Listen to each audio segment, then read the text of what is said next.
Gawa tayo ng, ayan, binabad ko na yung aking mga, ayan, kadami, halos, kadami. May bayabas din ako, ayan, nilagay ko dyan. Ayan siya. At atin na pong ilalagay sa blender. Ayan. Blender. Ayan po, dahil puno, meron tayong natira. Ayan pa. 2 gawaan natin yan. Ayan po, nilagyan natin ng gatas. At ngayon, lalagyan lang natin siya ng tubig. Kailangan lang lagyan natin ng katamtaman. Po. Takpan.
Ay, ano ba yan?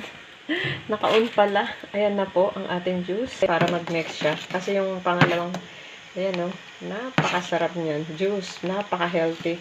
At yan po ay napakarami kong ginawa. At iinumin ko yan lagi. Yan ang aking iinumin. At konting sugar lang po nilagay ko. Yan po ay pampaganda ng kutis.